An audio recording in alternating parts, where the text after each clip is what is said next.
Welcome to the deep dive. Today we're really getting into a fascinating corner where luxury and craftsmanship intersect.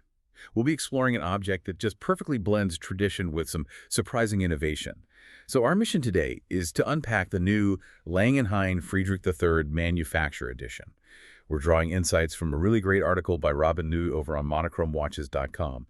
This isn't just about, a beautiful watch. It's about understanding the artistry, the engineering, and, well, the philosophy behind true independent high horology. Okay, let's unpack this. What's the initial excitement around this particular timepiece? Why is it grabbing attention right now? Well, it's definitely more than just being new for 2025. It's the reputation of Lang & Heyne itself, isn't it? Absolutely. And the level of detail. Plus, there's a rather surprising element we'll get into. Right. So to really appreciate this Friedrich III Manufaktur edition, we probably need to start with the brand itself. Lang & Heyne.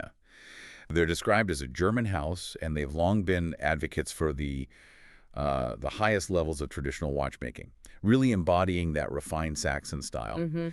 What always strikes me is their pride. They showcase the manufacturer's capabilities in every single watch.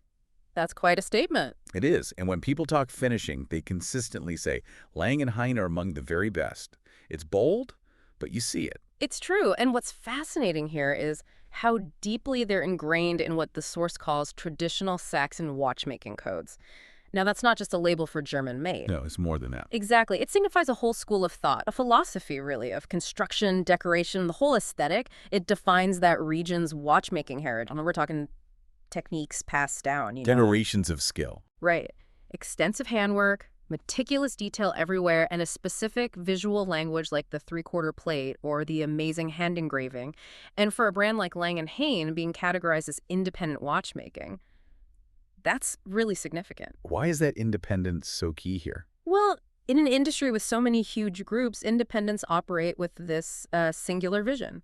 They often prioritize artistry, unique design, sheer craftsmanship over, say, economies of scale. More freedom, maybe? Exactly. Freedom to push traditional techniques, to ensure every piece reflects that relentless pursuit of perfection without, external corporate pressure. So that foundation, that heritage and craft, Yeah. it directly shapes the watch we're looking at. Absolutely. It's not just telling time. It's like a testament to skill, a piece of history on your wrist with that independent spirit. Precisely why this new edition, the Friedrich III, is so interesting for collectors. Okay, so let's get our first glimpse of the watch itself. The Friedrich III Manufaktur edition, new for 2025, and it's described as a, quote, rather fine iteration of one of the brand's most elegant dress watches. The proportions sound lovely. 39.2 millimeter diameter, 10.65 millimeter height. Elegant. Very elegant. And the case, stainless steel, fully polished. And it features that signature triple lug design. That instantly says Lang & Heyne. It does. It gives it this distinctive, almost architectural look on the wrist. And if we connect this to the bigger picture, those dimensions, for a classic dress watch, as the source calls it, they're ideal. Sub 40 millimeter. Right. Slips under the cuff easily. It's refined, not shouting for attention. Understated. Exactly. And the choice of stainless steel.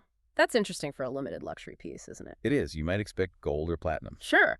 But a meticulously finished steel watch, especially from an independent like this, can actually feel more exclusive sometimes. It signals the value isn't just the metal cost. It's the skill, the design, the sheer artistry poured into it. Confidence in the craft itself. Precisely. Doesn't need precious metal to prove its worth. Okay, here's where it gets really interesting. The article mentions a major exception around the back. Yes. The hunter-style hinged caseback. Apparently, this is a first for this specific model iteration. It is. And it makes the watch marginally thicker. Yeah. Because it covers the movement. Fascinating choice. It really is. And this raises an important question. Why a hunter caseback today? Right. What's the significance? Historically, of course, it was protection. Pocket watches needed shielding from dust, impact. Makes sense. But on a modern wristwatch, especially one has a beautiful movement, maybe even visible through sapphire, Yeah. its function changes. It becomes about the reveal. A private view. Exactly. It transforms looking at the movement into this private, almost ceremonial act. You, the owner, deliberately open it, like a secret. Instead of it always being on display. Right. The article even mentions it's mirror polished inside. Nice touch. Adds to that luxurious, intimate feel. It elevates the interaction. It's not just a glance. It's this personal engagement. Deepens the connection. Hidden beauty. private pleasure. Okay, It's a powerful concept in luxury, you know. definitely. And just to round off the case details, Mm-hmm. there's a guarded onion-style crown, lovely traditional touch, Classic. set with a black onyx cabochon, and, practically speaking, 30 meters water resistant. Perfectly fine for a dress watch. Protects from splashes, daily wear. Good. Okay, let's move to the dial and hands. This is where Heyne really shines, I think. Oh, absolutely. The dial is described as two-parter, made from white gold, White gold, wow. and features deep black champollion enamel. Just a striking finish. Yeah. You've got Roman numerals intersected by these fine printed lines, diamond-shaped markers too, creates real depth. Mm-hmm. And here's a key novelty, Mm-hmm. a polished rehaut, that inner ring. A first for Heyne, apparently. Even the subtle details are revolving. Shows they're still refining things. There's also a sunken small seconds display, minimalist sector design. Looks clean. And what's fascinating here is that champollion enamel technique. Tell us more about that. It sounds complex. It is. It's not just painting. They carve depressions into the solid white gold dial. Carved into the gold. Yes, creating little wells. Then they fill these with powdered glass enamel, fire it at incredibly high temperatures. It fuses the enamel to the metal. Hugely challenging, very time-intensive, needs immense skill. So the result is? Extraordinary depth. Rich, vibrant color that will never fade, and this tangible, almost 3D quality, printed dials just can't compare. An ancient art form, really. Absolutely. Brings this profound sense of luxury permanence. And that polished rehaut being a first, even a subtle thing like that speaks volumes. Shows that constant refinement. Right. They aren't just resting on their laurels. They're always tweaking, improving, a hallmark of independent luxury. And then the hands. Stainless steel Louis XVIII's hands. Very distinctive. Very. The article stresses they are entirely handcrafted. Crucial detail. And it even says, quote, "It might not be to everyone's liking, but the craftsmanship is undeniable." Ha! Honest appraisal. Tells you they're a bold statement, not conventional. Definitely.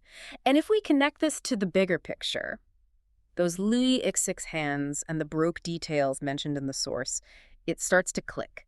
The Louis XVI style, with its ornate, flourishing patterns, that's French Rococo, which grew out of the Baroque. Ah, okay. Historical connection. Right. It immediately gives the watch this historical, almost aristocratic feel.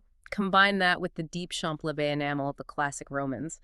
It creates this visual story of grandeur, artistic heritage. Like a deliberate choice. Very deliberate, almost daring, you could say, merging that intricate traditional design with modern watchmaking precision. There's more than just telling time. Oh, much more. It's a unique artistic expression, a nod to the past, but relevant today. It's wearable art. It really helps you appreciate how all these details, the enamel, the hands, create this unique look. Masterclass in craft. Truly, it stands apart. All right, let's talk about what's sticking inside. Underneath that Hunter Caseback, we're moving to the movement. The in-house, manually wound Calibre 6. Okay, let's unpack this. What does in-house and manually wound really mean in high horology? Yeah. What are the implications? Crucial distinctions. In-house means the brand designed, developed, and made the movement themselves. Incredibly complex, very costly, not just buying one off the shelf. Gives them total control. Total control. Allows for bespoke engineering, specific finishing, a movement perfectly tailored to the watch. For a smaller independent like Lang & Heyne, it's a huge statement. Declaration of independence, really. Highly valued. And manually wound. That fosters a connection. You have to engage with it daily, winding the crown. A ritual. Exactly. A moment of interaction many enthusiasts cherish. Now, this rhodium-plated Calibre 6, it rigorously follows those Saxon canes in construction and finishing. Rhodium plate. Yeah, it's a platinum group metal. Gives this bright, silvery white finish, creates a stunning contrast, makes the hand engraving, the violet screws, the gold chitins really pop. The movement itself is art. And the source lists traditional elements. Right. Solid gold gears, beautiful, smooth, costly. A hand-engraved balance cock. A diamond over the balance staff reduces friction, adds luxury. Transparent jewels, those heat-annealed violet screws. Gold chitins holding the jewels, various brushing techniques. These aren't just parts. No, they're hallmarks of extreme high-end finishing. Hundreds of hours of skilled handwork. Each gold chitin set and polished by hand. Immense dedication. Masters of tradition, clearly. Yep. But the article points out it's not all old school. That's right. They've integrated modern elements, an anti-magnetic low-wear AMA flex escapement, An eco-brass mainspring barrel. Contemporary touches? And what's fascinating here is how thoughtfully they do it. It's not just clinging to tradition. They use modern tech where it enhances performance and durability. Like the AMFlex escapement. Exactly. High-tech, anti-magnetic, reduces friction, needs less lubrication, extends service life. Big practical benefit. Same with the EcoBrass barrel advanced alloy for consistent power, resilience. But without sacrificing the traditional look and feel. Precisely. That balance is key for modern independent luxury.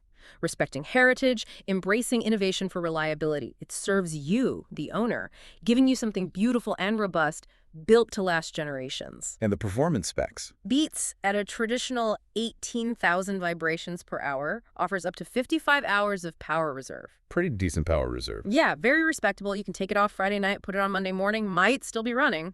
Practical convenience. So this blend, historical techniques, cutting-edge parts, it results in something beautiful and reliable. Best of both worlds, truly a testament to their approach. Okay, let's talk exclusivity, rarity and price.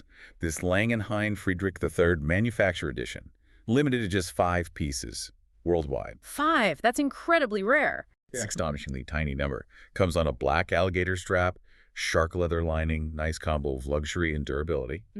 Option of a pin buckle or folding clasp, both stainless steel. And this raises an important question. What does limiting it to just 5 pieces do? For collectors, you mean? Yeah. The implications are profound. It instantly becomes a true collector's item. Creates this huge sense of urgency, exclusivity. Only 5 people ever will own this specific version.